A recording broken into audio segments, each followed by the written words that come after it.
Hi.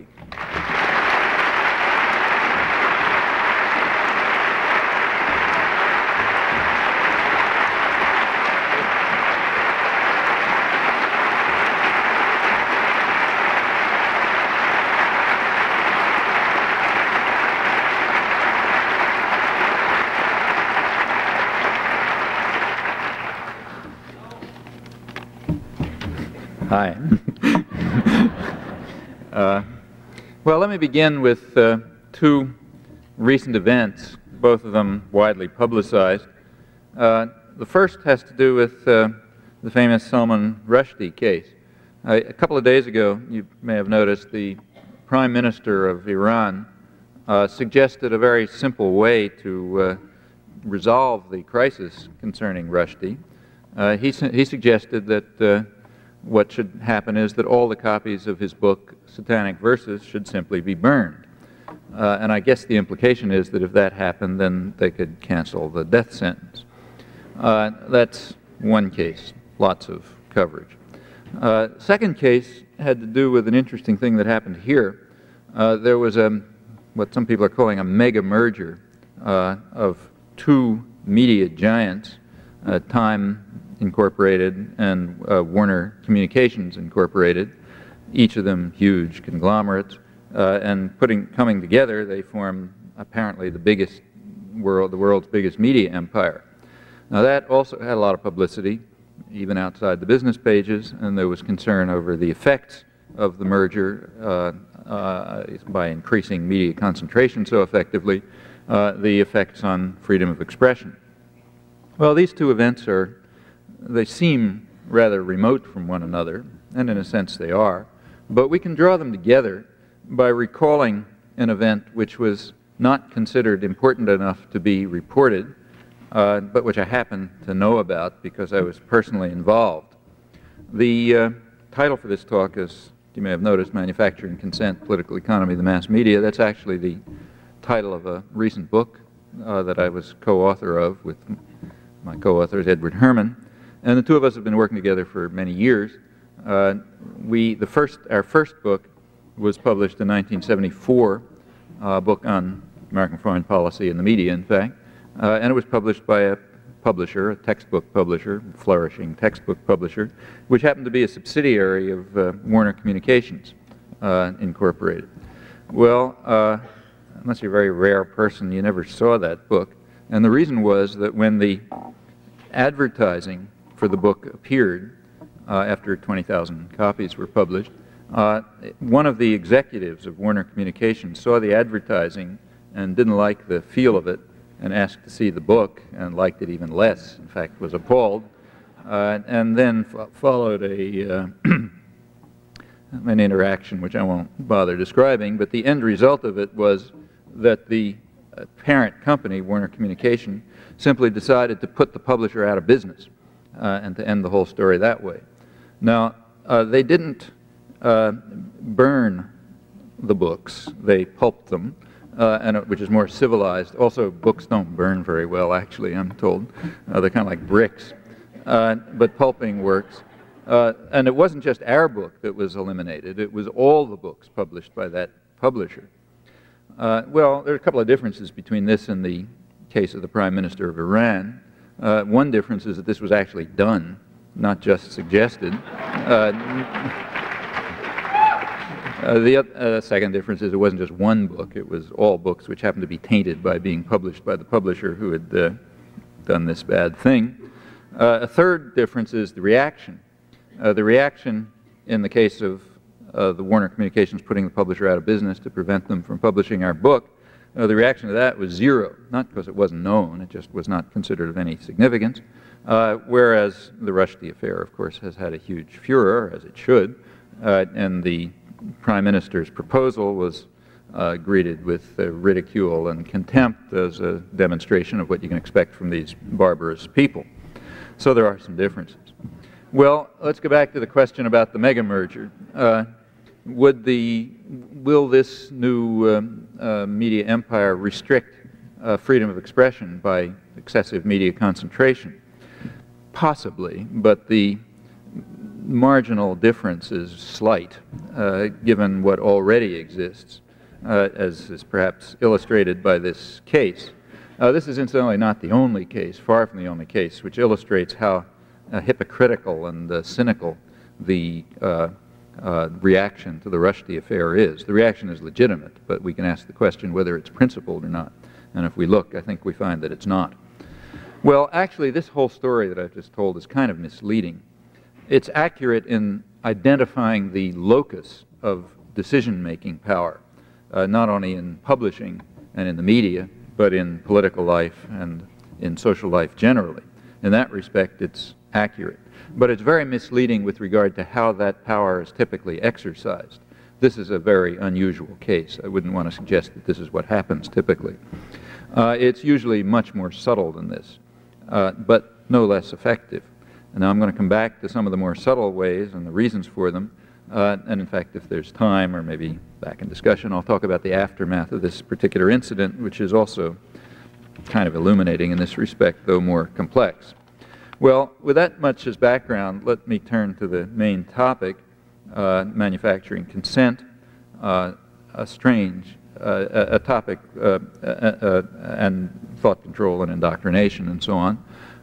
Now, there's and I want to discuss how this relates to the media. Now, there is a standard view about the media and the way they function. The standard view is expressed, for example, by Supreme Court Justice Powell when he describes what he calls the crucial role of the media in affecting the societal purpose of the First Amendment, that is, enabling the public to assert meaningful control over the political process. So the idea is this is kind of an instrumental defense of the First Amendment. The value to be achieved is the democratic process, and for the democratic process to function, it's necessary for the public to have free access, open access to relevant information and opinion, and a wide range of opinion, and it's the job of the media to ensure that, and the First Amendment has the instrumental function of guaranteeing that this is served, and the media then do it. That's the standard view. And notice it has a kind of a descriptive component and also a normative component. It says this is what the media ought to be like, and this is what they are like. Now, that they ought to be this way seems sort of obvious, in fact, kind of almost tautological. If democracy has something to do with the public having a capacity to shape their own affairs, it obviously presupposes information, and that means the information system in a free society would have to serve this function. Since it seems so obvious, it's worth bearing in mind that there is a contrary view, and in fact the contrary view is very widely held. In fact, I wouldn't be surprised if the contrary view is the dominant view among people over the last couple of centuries who have thought about liberal democracy and freedom and how it ought to function. In any event, it's certainly a major position. This contrary view can be traced back to the origins of modern democracy in the 17th century English Revolution, when for the first time there was a challenge to the right of authority, whether it was the gentry or the king or whatever, and there was actually the beginnings of a real radical democratic movement with a commitment on the part of the people involved, who were very widespread in England, to public involvement and control over affairs. They didn't want to be ruled by the king, they didn't want to be ruled by Parliament, they wanted to run their own affairs. And they were defeated, the radical Democrats were defeated, but not before doing some important things which had a lasting effect. Well, what I'm interested in now is the reaction to this. The reaction to the first efforts at popular democracy, radical democracy you might call it, were a good deal of fear and concern. One historian of the time, Clement Walker, warned that these guys who were putting out pamphlets on their little printing presses and distributing them and agitating in the army and telling people how the system really worked, were having an extremely dangerous effect. They were revealing the mysteries of government. And he said that's dangerous because it will, I'm quoting him, it will make people so curious and so arrogant that they will never find humility enough to submit to a civil rule. And that's a problem. John Locke, a couple of years later, explained what the problem was. He said day laborers and tradesmen, the spinsters and the dairymaids must be told what to believe. The greater part cannot know, and therefore they must believe. And of course, someone must tell them what to believe. Now, there's a modern version of that, and of course he didn't just mean those categories, he meant the general public. There's a modern version of that. This goes all the way up to the modern times. It's discussed in the American Revolution and all the way through to the modern period, but let's just come up to the contemporary period. Now, in the modern period, you get a much more sophisticated development of these ideas. So, for example, Reinhold Niebuhr, who's a much respected moralist and commentator on world affairs, he wrote that rationality belongs to the cool observers, but because of the stupidity of the average man, he follows not reason but faith. And this naive faith requires that necessary illusions be developed. Emotionally potent oversimplifications have to be provided by the myth makers to keep the ordinary person on course because of the stupidity of the average man. That's the same view, basically. Walter Lippmann, who was the dean of American journalists, is the man who invented the phrase manufacture of consent. He described the manufacture of consent as a self-conscious art and a regular organ of popular government. This, he said, is quite important. This is a revolution in the practice of democracy. And he thought it was a worthwhile revolution. The reason is, again, the stupidity of the average man. The common interests, he said, very largely elude public opinion entirely, and they can be managed only by a specialized class whose personal interests reach beyond the locality. That's Niebuhr's cool observers. You can guess who's part of them. The person who pronounces these views is always part of that group. It's the others who aren't. This is in Walter Lippmann's book, Public Opinion, which appeared shortly after World War I, and the timing is important. World War I was a period in which the liberal intellectuals, John Dewey's circle primarily, were quite impressed with themselves for their success, as they described in their own words, for their success in having imposed their will upon a reluctant or indifferent majority. Now, there was a problem in World War I. The problem was that the population was, as usual, pacifistic and didn't see any particular reason in going out and killing Germans and getting killed. If the Europeans want to do that, that's their business. And in fact, Woodrow Wilson won the 1916 election on a mandate which was peace without victory. That's how he got elected. And not surprisingly, he interpreted that as meaning victory without peace. And the problem was to get this reluctant and indifferent majority and get them to be to create emotionally potent oversimplifications and necessary illusions so that they would then be properly jingoistic and support this great cause. And the liberal intellectuals were convinced that they were the ones who had primarily succeeded in doing this, and they thought it was a very good task for obvious reasons. And in fact, they probably had some role, whether they had as much role as they think you could question, but some role. They used all sorts of necessary illusions. For example, fabrications about Hun atrocities, Belgian babies with their arms torn off, and all sorts of things that were concocted by the British Foreign Service and fed to the educated classes in the United States, who picked them up and were quite enthusiastic about them and distributed them. They used such devices as what they called historical engineering. There was a phrase proposed by Frederick Paxson, an American historian, who was the founder of a group called the National Board for Historical Service.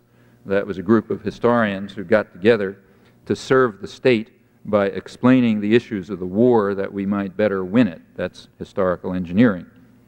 The Wilson administration established the country's, I think, first official propaganda agency.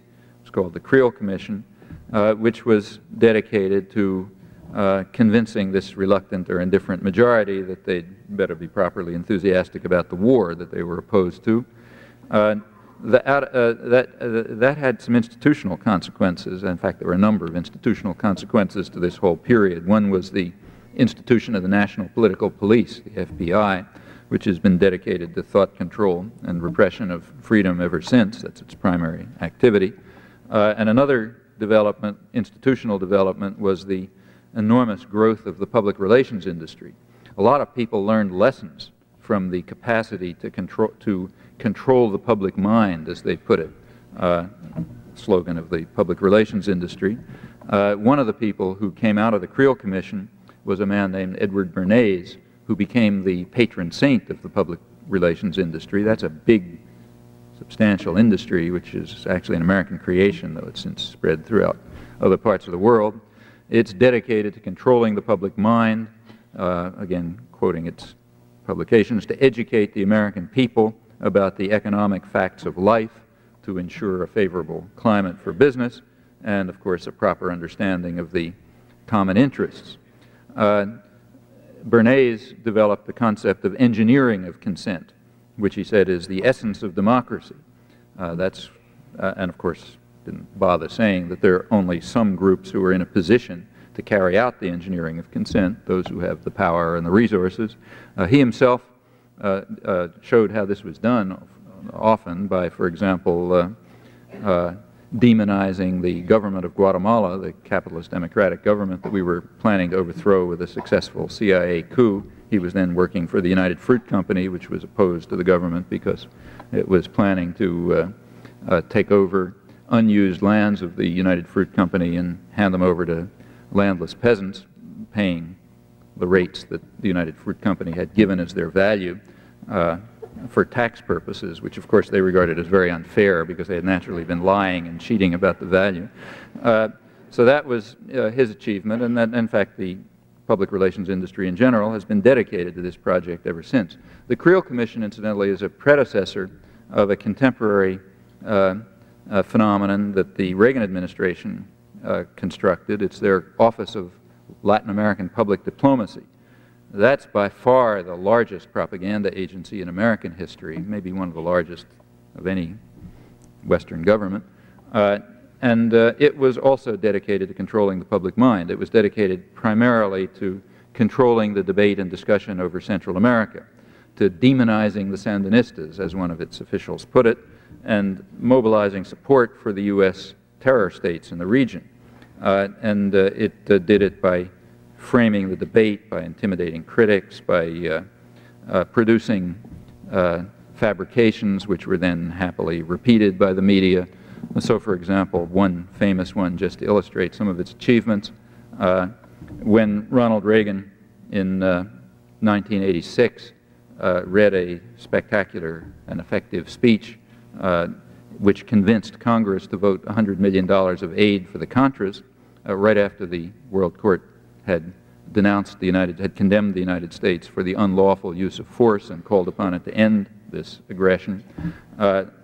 This speech was extremely effective. It described all the whole litany of Nicaraguan crimes, and it ended up by saying that these communists actually concede that they're planning to conquer the hemisphere and undermine us all. They themselves say that they are carrying out a revolution without borders. That was the peroration. That's the way he ended up. Big excitement. Congress voted the aid. The Reagan administration declared that this meant war. This was a real war, and everybody was excited and happy. Now, that phrase, revolution without borders, actually had already been used. It had been used by a State Department pamphlet. It was called Revolution Without Borders, describing Sandinista crimes. And there's actually a version of that phrase that exists. The phrase appears, or something like it appears, in a speech by Sandinista Comandante Tomas Borge. He had given a speech in which he said that the Sandinistas hoped to construct a kind of a model society, a society which will work so well and will serve the needs of the poor so well that others will be inclined to try to do the same thing for themselves. And he went on to say that every country has to carry out its own revolution. There's no way for one country to make a revolution somewhere else. But the model that the Sandinistas are constructing, he hoped would be so successful that others would want to do it. And he said, in this sense, our revolution transcends borders. Well, that phrase was immediately picked up by the Office of Public Diplomacy and turned into a threat to conquer the hemisphere. That fraud was at once exposed by the Council on Hemispheric Affairs, which sends out a weekly news analysis in Washington that journalists read. It was even mentioned in the Washington Post, somewhere in the back pages. They noted that the phrase "revolution without borders" was not exactly what he had said. In fact, sort of nothing to do with the opposite of what he had said. But that didn't make any difference. The phrase was useful. The construction was useful. And since then, the media, and when the State Department document came out, there was no criticism of it. When Reagan made the speech, nobody pointed out that this was a fabrication. Even the Washington Post, which had exposed it, referred to the Sandinista revolution without borders. The media have repeated this over and over again. Look, they say themselves that they're going to have a revolution without borders and so on. Well, that's the kind of thing that's done by an effective propaganda agency, of course, if the media are willing to go along, because it wasn't very hard to figure out that this was an incredible fraud. Well, that's the kind of thing that was done. All of these operations were completely illegal. There was a congressional report done on them, General GAO report, which pointed out that, of course, they were illegal. They were run out of the National Security Council and not allowed to propagandize Americans. But it was very successful. When this was exposed during the Iran-Contra hearings, one top administration official described the activities of the Office of Public Diplomacy as one of their really great achievements. It was, he said, a spectacular success. He described it as the kind of operation that you carry out in enemy territory. And that's quite an appropriate phrase. I think the phrase expresses exactly the way in which the public is viewed by people with power. It's an enemy. It's a domestic enemy, and you got to keep it under control. And you have to make sure that the mysteries are not revealed so that the people don't become so curious and arrogant that they refuse to submit to a civil rule, to put it in 17th century terms. And to control that domestic enemy, propaganda and fabrications and so on are important, and that's what the public relations industry is for corporate purposes, and what the media are for if they properly serve the state. Well, that's, notice again, we have a view that says the media should not function the way the standard rhetoric claims. There's also an academic twist to this. It's come closer to home. If you go back to the International Encyclopedia of Social Sciences, published in 1933, days when people were a little more open and honest in what they said, there's an article on propaganda, and it's well worth reading. There's an entry under propaganda. The entry is written by a leading, maybe the leading American political scientist, Harold Lasswell, who was very influential, particularly in this area, communications and so on. And in this entry in the International Encyclopedia on propaganda, he says, we should not succumb to democratic dogmatisms about men being the best judges of their own interests. They're not. He said, even with the rise of mass education, doesn't mean that people can judge their own interests. They can't. The best judges of their interests are elites, the specialized class, the cool observers, the people who have rationality, and therefore they must be granted the means to impose their will, notice, for the common good, because, again, well, he says, because of the ignorance and superstition of the masses, he said it's necessary to have a whole new technique of control, largely through propaganda. Propaganda, he says, we shouldn't have a negative connotation about it. It's neutral. Propaganda, he says, is as neutral as a pump handle. You can use it for good, you can use it for bad. Since we're good people, obviously, that's sort of true by definition. We'll use it for good purposes, and there should be no negative connotations about that. In fact, it's moral to use it, because that's the only way that you can save the ignorant and stupid masses of the population from their own errors. You don't let a 3-year-old run across the street, and you don't let ordinary people make their own decisions. You have to control them. And why do you need propaganda? Well, he explains that. He says in military-run or feudal societies, what we would these days call totalitarian societies, you don't really need propaganda that much. And the reason is you've got a club in your hand. You can control the way people behave, and therefore it doesn't matter much what they think, because if they get out of line, you can control them for their own good, of course. But once you lose the club, once the state loses its capacity to coerce by force, then you have some problems. The voice of the people is heard. You got all these formal mechanisms around that permit people to express themselves and even participate and vote and that sort of thing. And you can't control them by force because you lost that capacity. But the voice of the people is heard, and therefore you got to make sure it says the right thing. And in order to make sure it says the right thing, you got to have effective and sophisticated propaganda, again, for their own good. So as a society becomes more free, that is, there's less capacity to coerce, it simply needs more sophisticated indoctrination and propaganda for the public good. The similarity between this and Leninist ideology is very striking. According to Leninist ideology, the cool observers, the radical intelligentsia, will be the vanguard who will lead the stupid and ignorant masses onto, communist utopia, because they're too stupid to work it out by themselves. And in fact, there's been a very easy transition over these years between one and the other position. It's very striking that continually people move from one position to the other very easily. And I think the reason for the ease is partly because they're sort of the same position. So you can be either a Marxist-Leninist commissar, or you can be somebody celebrating the magnificence of state capitalism, and you can serve those guys. It's more or less the same position.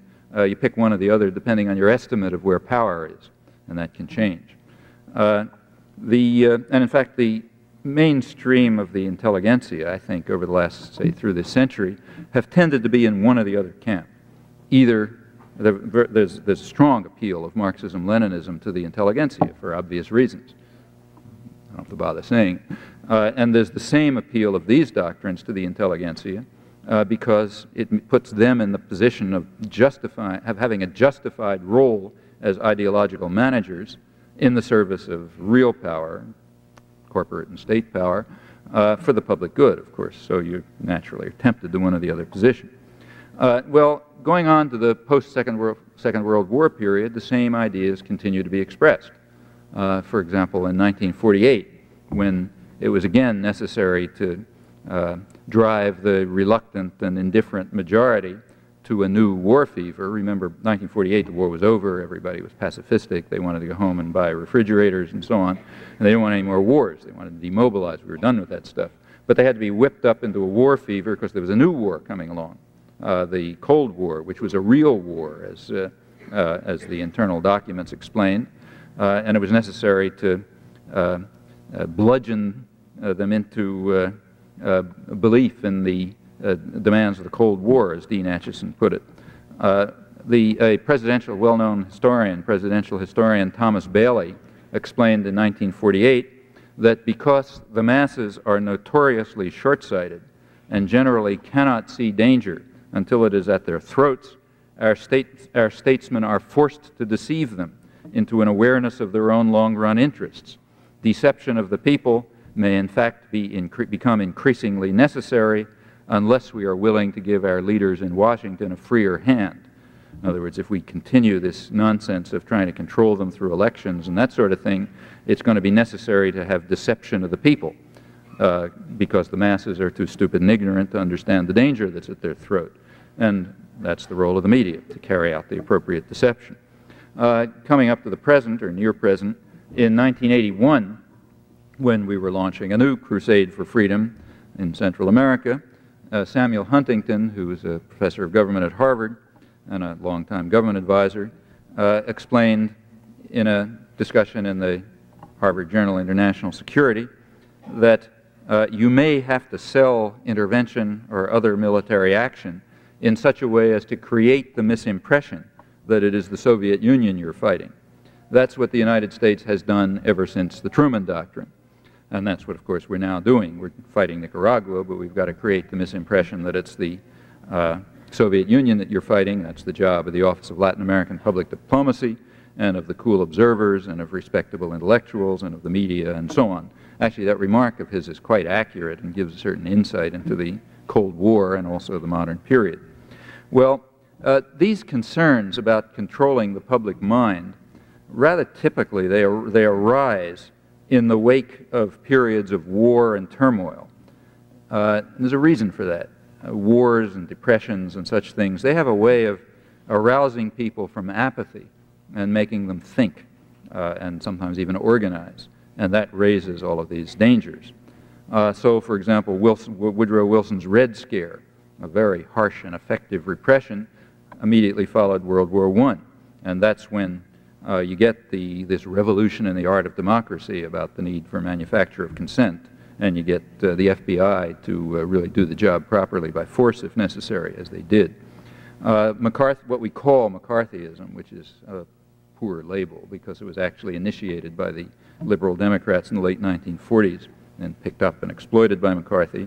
But what we call McCarthyism was a similar effort to overcome the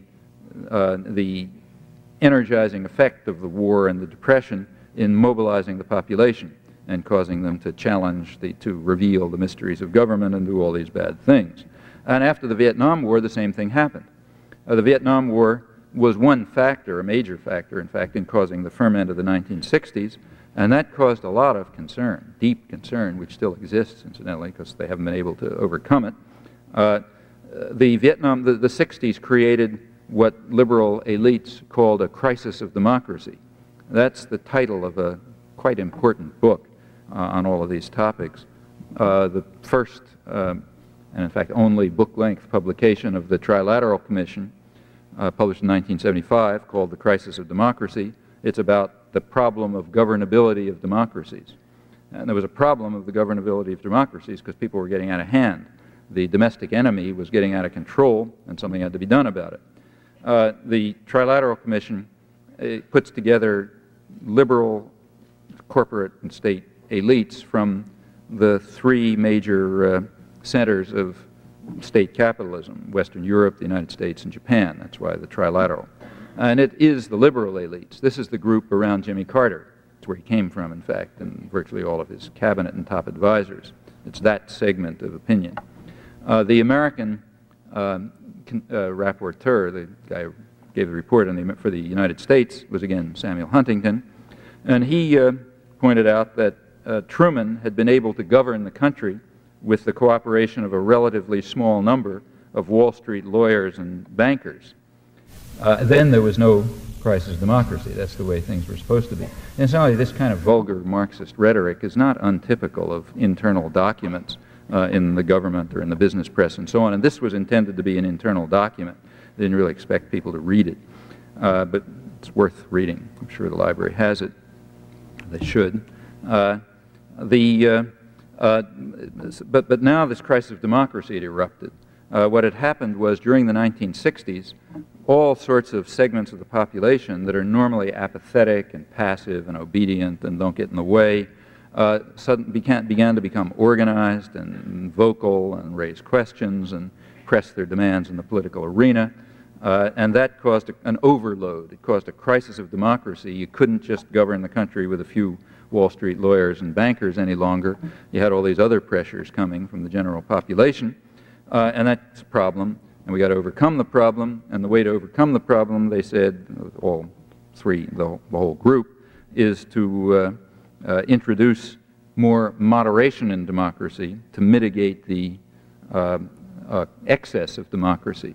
That means, in short, to return the general population to their apathy and passivity and the obedience which becomes them. That's the stupid and ignorant masses have to be kept out of trouble. And when you get these crises of democracy, you got to restore the norm that we had before. Well, that's a view that goes right back to the origins of the Republic. If you read the sayings of the Founding Fathers, you will discover that that was essentially their view as well. They also regarded the public as a dangerous threat. The way the country ought to be organized, as John Jay put it, the President of the Constitutional Convention and the first Supreme Court, the Chief Justice of the Supreme Court, one of his favorite maxims, according to his biographer, was that those who own the country ought to govern it. And if they can't govern it by force, they got to govern it another way, and that ultimately requires deception, propaganda, indoctrination, the manufacture of consent. Well, let me summarize. There's a standard view rhetorical view. The standard view in rhetoric is basically that of Justice Powell. The public ought to exert meaningful control over the political process, and it's the role of the media to allow them to do it. That's the rhetoric. There's a contrary view, which is that the public is a dangerous enemy, and it has to be controlled for its own good. And that contrary view is very widely held. In fact, I wouldn't be surprised if it's the dominant view among sophisticated commentators on political theory going back to the 17th century, democratic commentators. So we got these two views counterposed. Well, with regard to the media, turning to the media, the standard view is again the one I just described by Justice Powell. The media have to serve, if they're going to serve the societal purpose of the First Amendment, they have to be free and open and so on. And then the descriptive part of that is that that's exactly what they do. That view is expressed, for example, by Judge Gerfine in an important case where he permitted the New York Times to publish the Pentagon Papers in 1971 or 2. Gerfine's decision says that we have a cantankerous press, an obstinate press, a ubiquitous press, and it must be suffered by those in authority in order to preserve the even greater values of freedom of expression and the right of the people to know.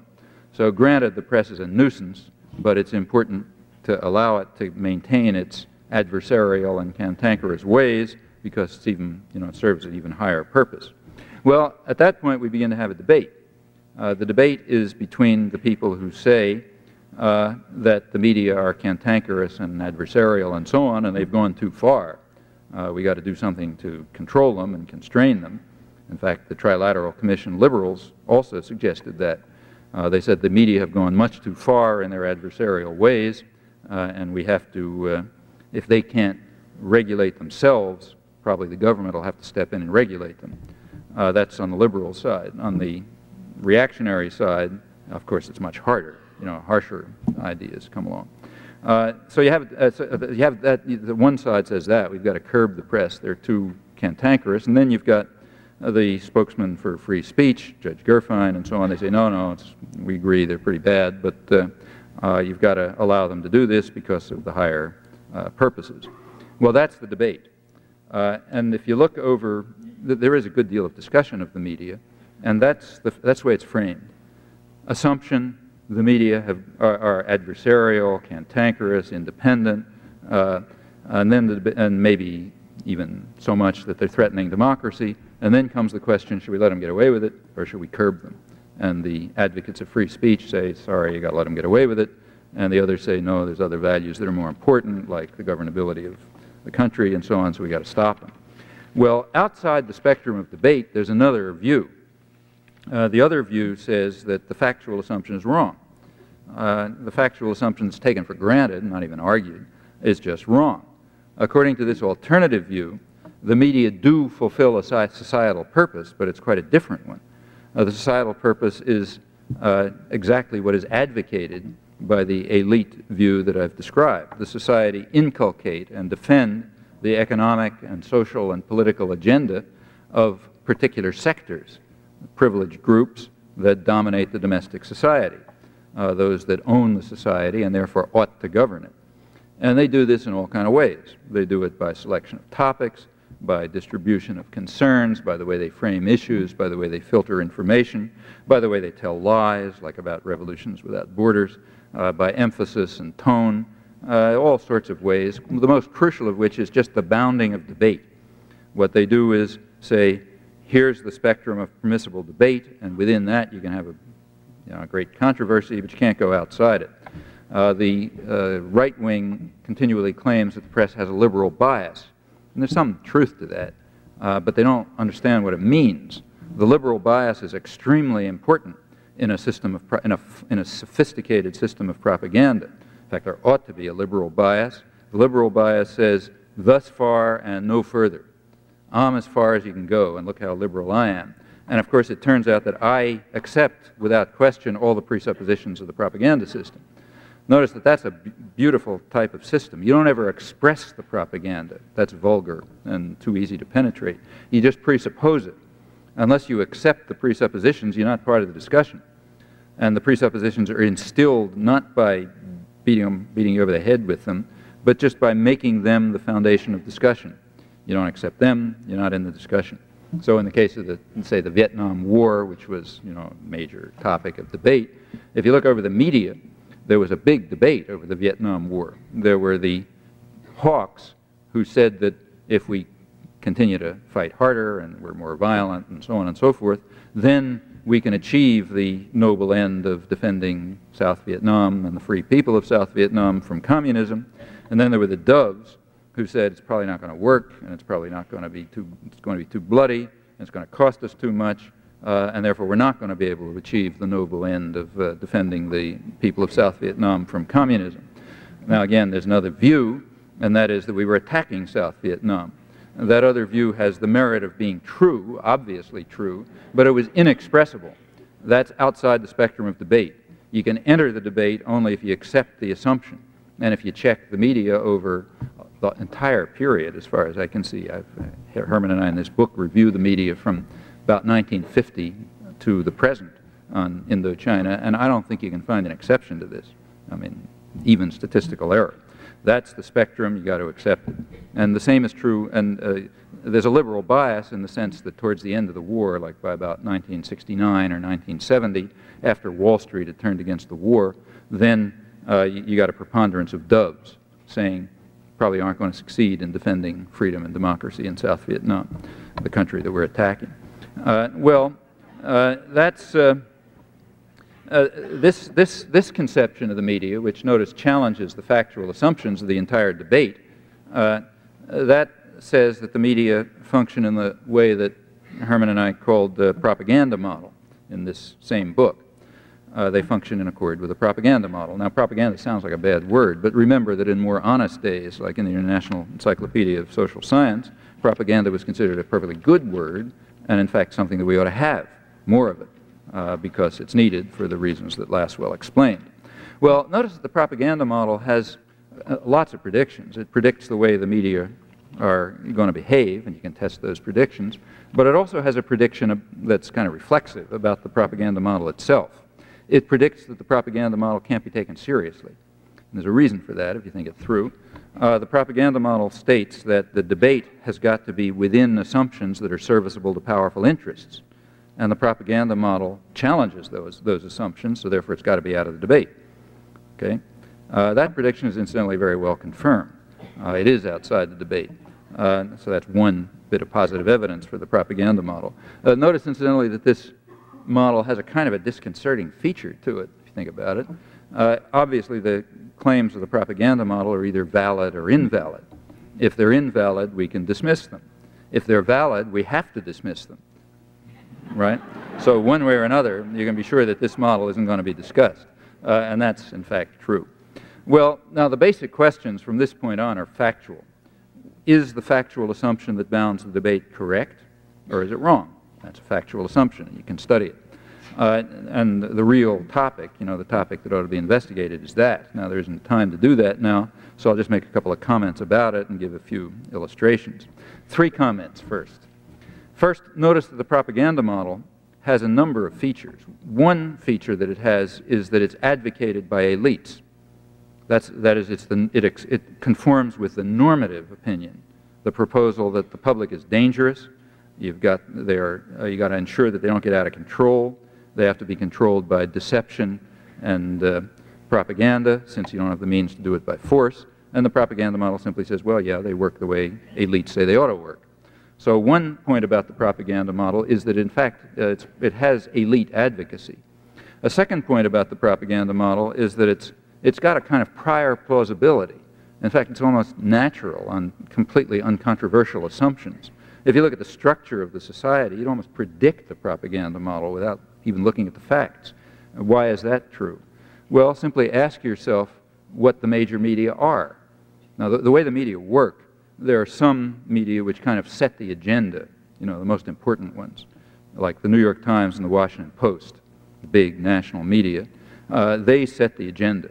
If the government wants a story to get into television that evening, what it does is leak it to get into the front page of the Washington Post and the New York Times on the assumption that television will pick it up and say, okay, that's important, so we'll give it the front news. The same is true of national television. it sets the agenda that makes people think. The New York Times front page is sent over the wire services the afternoon of the day before. There's a thing, if you read you look at that stuff that's ground out of the AP wire, you'll notice around 4 o'clock comes something that says, the New York Times front page tomorrow is going to look like so-and-so. Well, if you're an editor of a journal in some small town, you read it and you say, oh, that's what the important news is. And you frame your own reporting that way. Now, it's not 100%, but there is a kind of an agenda-setting media. New York Times, Washington Post, the 3 television channels, a few others that participate to some extent in this. Well, ask yourself what those institutions are. Answer, those institutions are, first of all, major corporations, some of the biggest corporations in the country. Furthermore, they're integrated with, and in many cases owned by, even larger corporations, like General Electric and so on. So what you have is major corporations and conglomerates. Now, like other corporations, they sell a product to a market.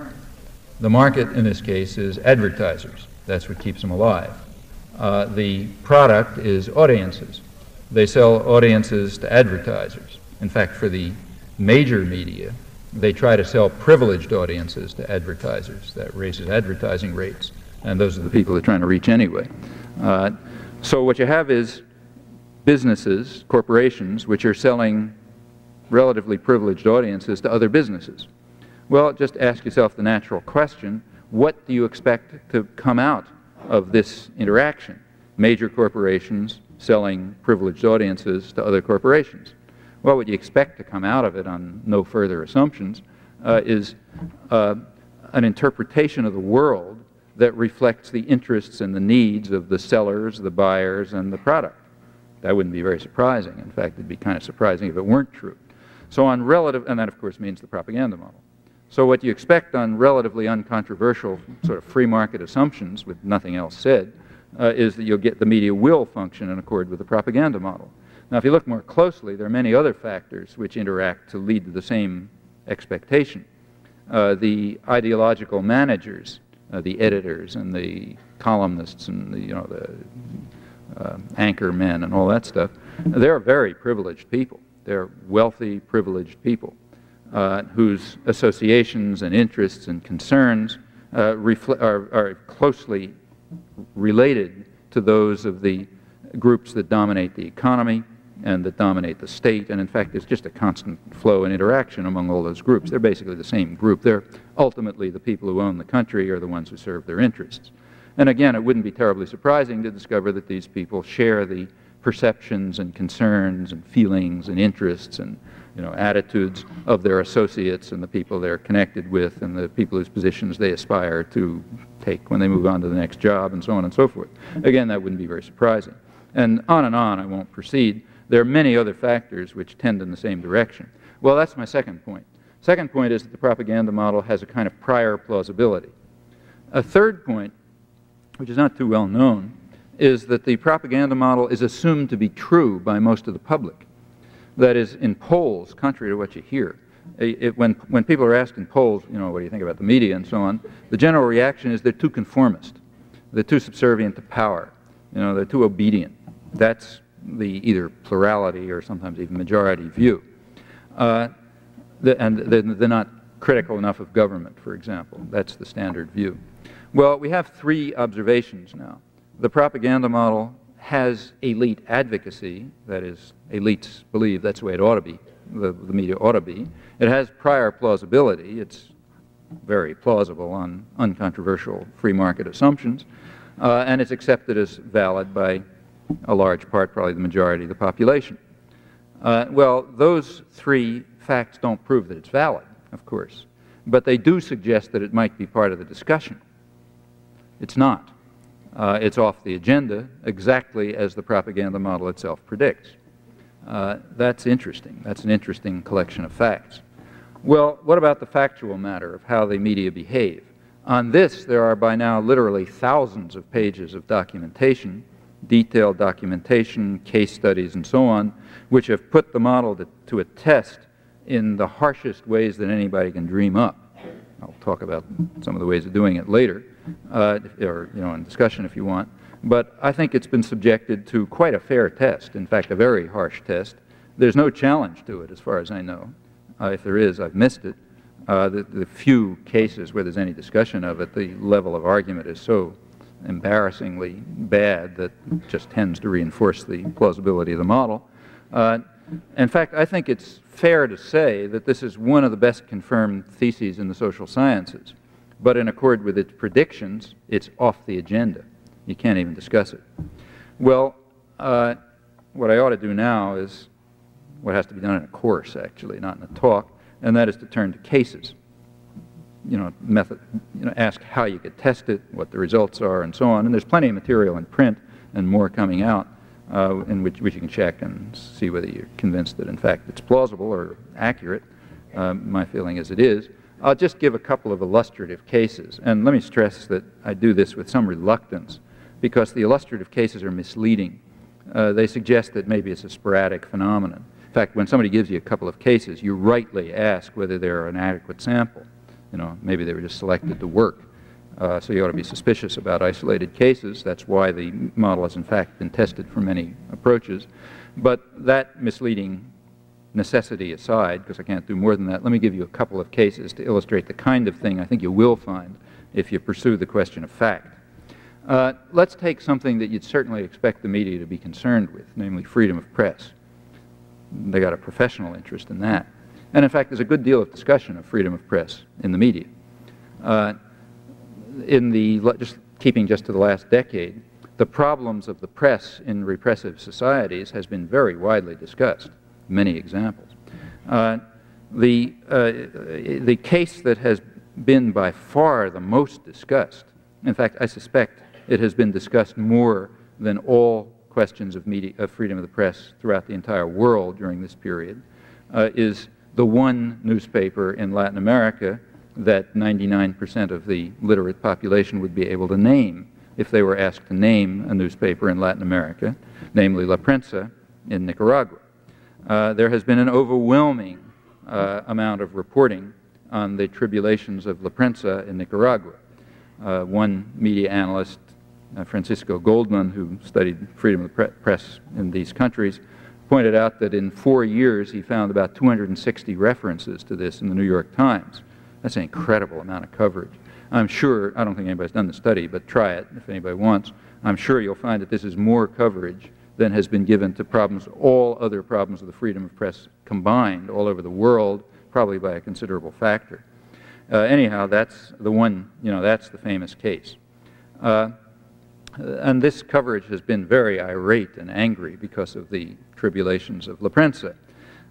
For example, let's go back to the moment when Ronald Reagan succeeded in convincing Congress to vote $100 million in aid so that we'd have a war, a real war, in violation of the demand of the World Court that the United States consider terminate its unlawful aggression. Right after that, after the government announced that now we finally got a war, a real war, the government of Nicaragua suspended La Prensa. And that caused tremendous outrage in the United States. There's a distinguished group of journalism fellows at Harvard, the Nieman Foundation, and they immediately gave their award for the year to Violeta Chamorro, the editor of La Prensa, to express their solidarity with her in this moment of crisis and to show how deeply committed they are to freedom of the press. The Washington Post had an editorial right after that called Newspaper of Valor, in which they said Violeta Chamorro should receive 10 awards, not 1 award. The New York Review of Books had an article by left liberal correspondent Murray Kempton appealing to people to contribute funds to keep La Prensa alive during this period. Those funds could then be added on to the CIA subvention that had kept the journal going since the Carter administration in 1979, right after the Sandinista revolution succeeded. And in fact, in general, there was great frenzy and hysteria about this terrible attack on freedom of the press. Well, let's look a little more closely. First of all, what is La Prensa? La Prensa is a journal which calls for the overthrow of the government of Nicaragua by a foreign power which funds it and which is trying to overthrow the government of Nicaragua. It's an interesting fact. you might check the history of the West to see whether there's ever been any such thing. For example, you might ask whether a major newspaper in the United States, the wealthiest newspaper in the United States, was funded by the Nazis in 1943, calling for the overthrow of the government of the United States. And you might ask yourself, what would have happened if that was possible? Well, you can get the answer very quickly. Even tiny little newspapers which weren't funded by anybody and that raised questions about conscientious objection and so on, they were censored and controlled and suppressed and so on. During the First World War, it was even more vicious. We even actually put a presidential candidate in jail for 10 years after the First World War because he had declared opposition to the draft. In fact, there's nothing comparable to this in the history of the West, or in world history altogether. Now, La Prensa is described in the United States as the journal that opposed Somoza. In fact, there was a journal called La Prensa which did oppose the Somoza regime courageously. Its editor was in fact murdered, and it had the same name as this journal, La Prensa, and it's described as the same journal. But is that true? Well, it's a little tricky at this point. It certainly has the same name. In 1980, the owners of La Prensa decided to convert the journal into a journal dedicated to the overthrow of the government. At that point, they fired the editor, the brother of the editor who had been murdered under Somoza, and there was a split in the staff. 80% of the staff left with the editor and formed a new journal, El Nuevo Diario, which is the successor of the old La Prensa, at least if a newspaper is defined by its editor and its staff. Not, of course, if it's defined by the money that's behind it, supplied by the CIA, then you have a different answer to what's the old La Prensa. And that, incidentally, is also something that's never discussed. But suppose that's true. Let's suppose it's just a CIA journal, and in fact that there's no parallel to it in the history of the West, all of that being true, calling for the overthrow of the government, funded by the outside power, superpower that is trying to overthrow the government. Well, nevertheless, a true civil libertarian would defend La Prensa from harassment. I think somebody who really believes in civil liberties should say, yes, England should have permitted the press to be dominated by Nazi Germany in 1942. And if they didn't do it, that shows they don't believe in freedom. That's the position of a real civil libertarian, and that's the position of the American intellectual community with regard to La Prensa. And now at this point we ask the obvious question. Is this passionate commitment to freedom of the press based on libertarian enthusiasms and passions, or is it based on service to the state? Well, there's a way of answering that question. In fact, we all know the way of answering that question. It's a question that we regularly ask, or don't even bother asking because the answer is so obvious, when we look at propaganda of our enemies. So you take a look at productions of, say, the World Peace Council, which is a Communist Front peace organization, or the East German Peace Committee, the government peace committee. You read that material, and you'll find that there's all sorts of descriptions there, generally valid descriptions of crimes and atrocities and repression in the United States or committed by the United States and its agents and so on, and great outrage over these horrors. Often that material is accurate, and often, in fact, it's material that's not reported here. Well, do we praise them for their, libertarian passions? No, we first ask a question. We ask, how do they deal with repression and atrocities carried out by the Soviet Union and its clients, where they are, and the ones they're responsible for? Well, as soon as we get the answer to that question, we dismiss the whole story with contempt and ridicule properly, even if their charges are accurate. That's a fair test, and we ought to have the honesty to apply the same test to ourselves, so let's do it. We now ask the same question about the defenders of liberty of press in the case of La Prensa. The New York Times, the Washington Post, the New York Review of Books, the Educated Community, and so on, the Nieman Fellows, and so on. Now, how do we test that? Well, we look at, same test, we look at cases of repression of freedom of the press in our domains, and we ask how they've reacted. And there are many such cases, very close by, in fact. So take El Salvador. El Salvador had independent newspapers at one time. Doesn't have them any longer. These were not newspapers funded by a foreign power trying to overthrow the government of El Salvador. They were not newspapers supporting the guerrillas. In fact, they were mildly liberal newspapers calling for mild reforms, like land reform and things like that, raising questions about the concentration of land and so on. Those newspapers don't exist any longer. They were not censored. They were not harassed. Rather, another technique was used by the government that we installed, trained, directed, and armed. The technique was, in the case of one newspaper, the security forces picked up an editor and a photojournalist in a San Salvador restaurant, took them outside, cut them to pieces with machetes, and left them in a ditch. The owner then fled. That took care of one newspaper without censorship. The second newspaper, it took a couple of bombing attempts, 3 assassination attempts. Finally, the military that we trained, support, and arm surrounded the premises of the newspaper, entered it, smashed the place up. At that point, the editor fled. That took care of the second newspaper. So that's the end of the free press in El Salvador.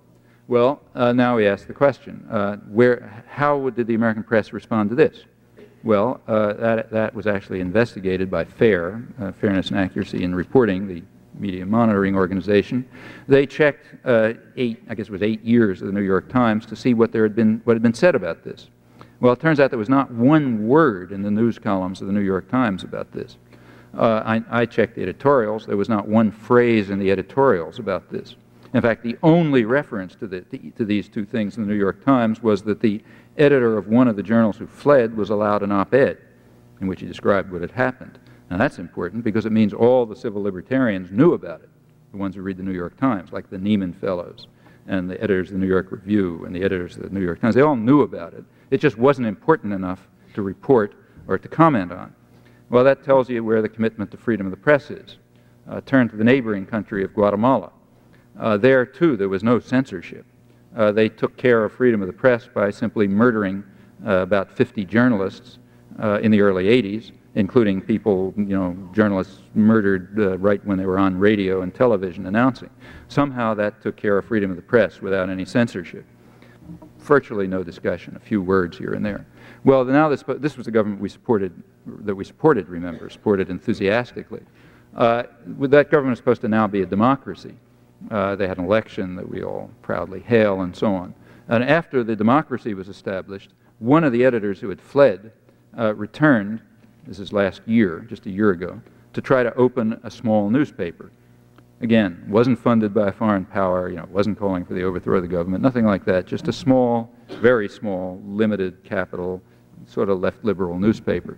La Época it was called. As soon as he came back to the country, the death squads, which are just adjuncts of the security forces,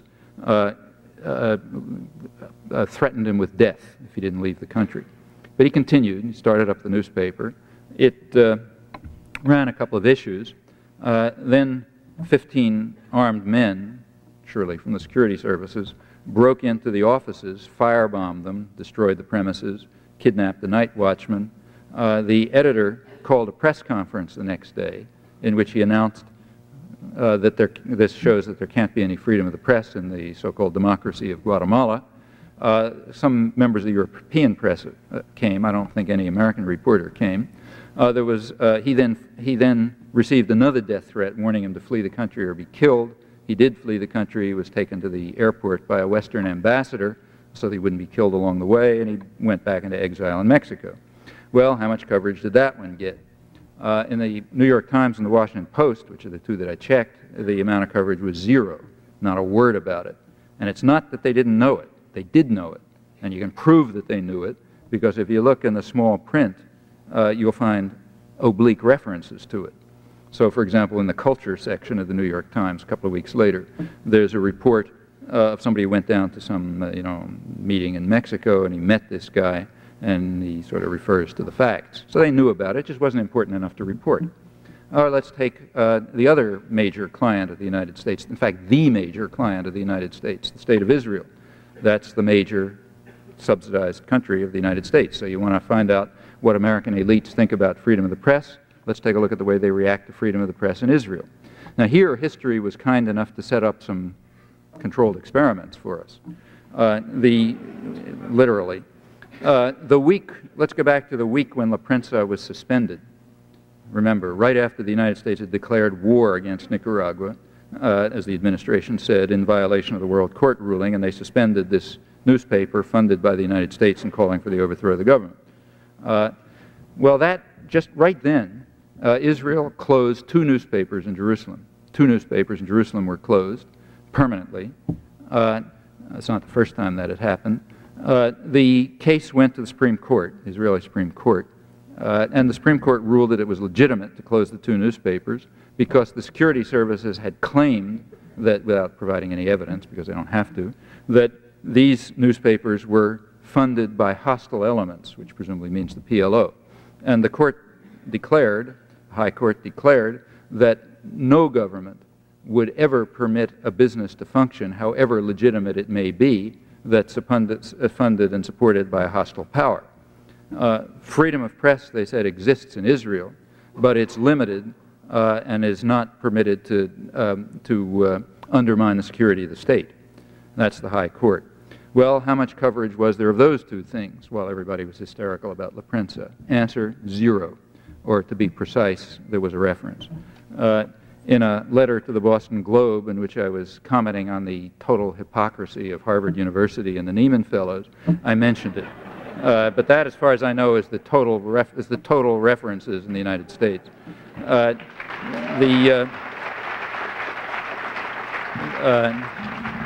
Now, the week after the Central American Peace Accords went into operation, October 1987, La Prensa was opened again, and it returned to its task of calling for the overthrow of the government and so on and so on, identifying itself with the Contras and so on. The week that La Prensa was reopened, history again ran a nice experiment for us. That week, the State of Israel closed a newspaper in Nazareth, that's inside Israel, and closed a news office in Nablus. The newspaper in Nazareth was closed because the state had again alleged, without providing any evidence, that it was associated with a hostile group. And the court went to the courts, and the courts declared that this is legitimate, even though the editor had stated, which of course was true, that everything that appeared in the newspaper had gone through censorship, because they have heavy censorship. Didn't matter.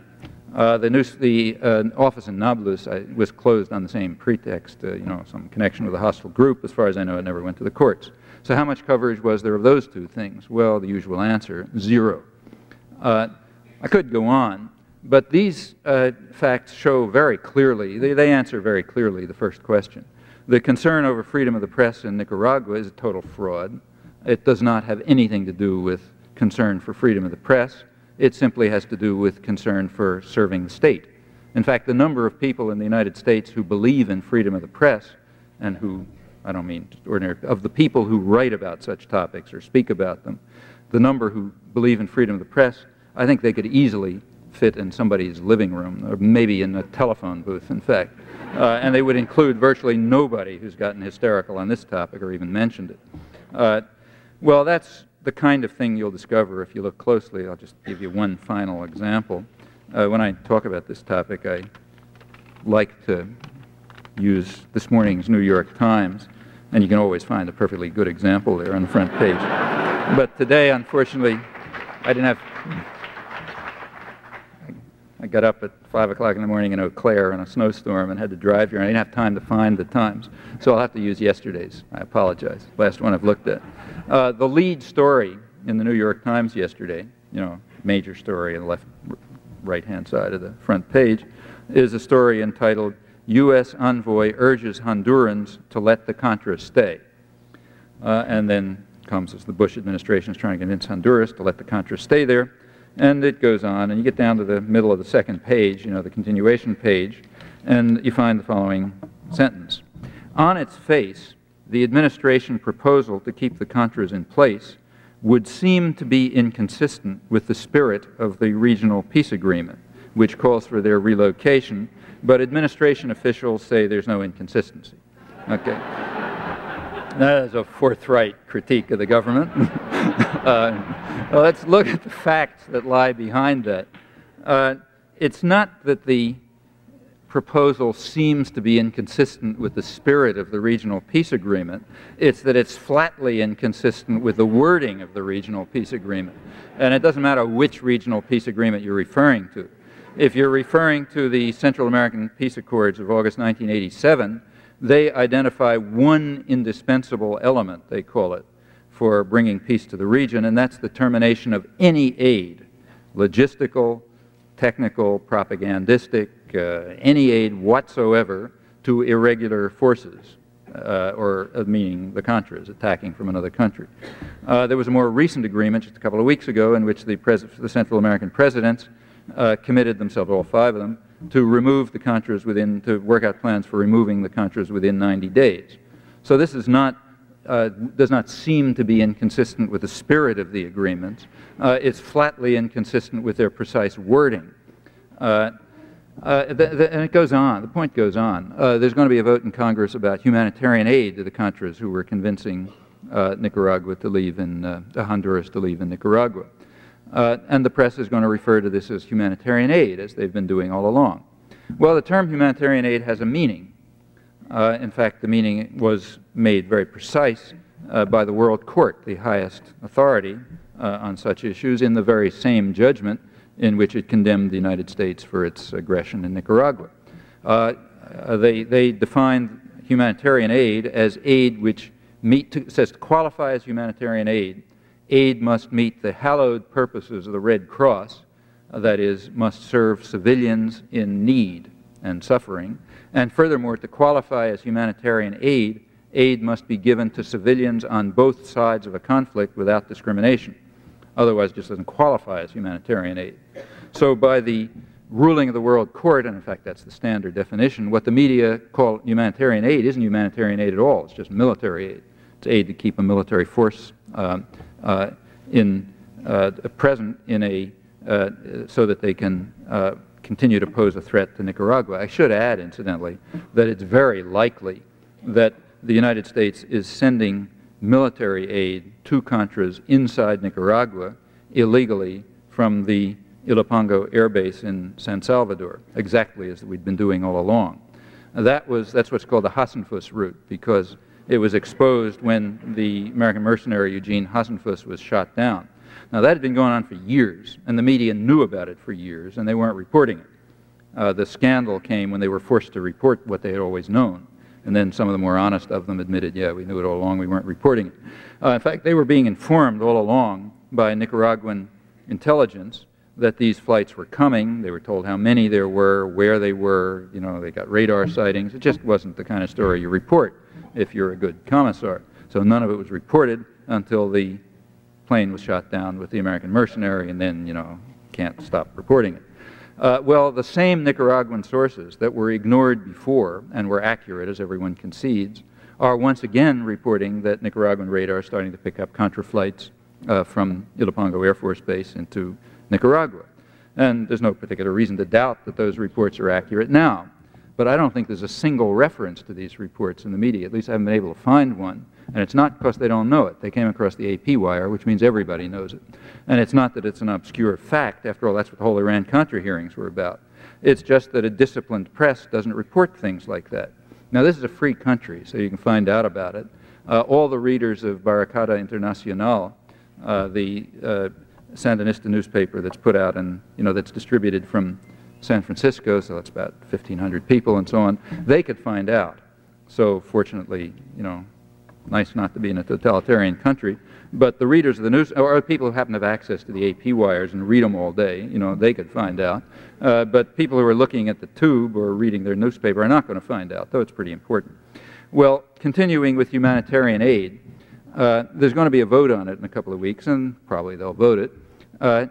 The so-called humanitarian aid that's been given is in violation of the Central American agreements. It's actually even in violation of the very congressional legislation that legislated the aid. In other words, it's an internal self-contradiction, which nobody will point out in the media. How does that work? It works as follows. The congressional legislation last year to give humanitarian aid stipulated that that aid must be in accord with the Central American agreements and with the ceasefire agreement that had been just settled between the Contras and the government of Nicaragua. That's the legislation. Well, that ceasefire agreement is quite explicit about the point. It says aid may be given to Contras in designated ceasefire zones inside Nicaragua for the purpose of relocating them and reintegrating them into Nicaraguan society. Now, that's what so that means according to the congressional legislation, that's the only aid we can give. Furthermore, it says that the aid has to be given by a neutral carrier.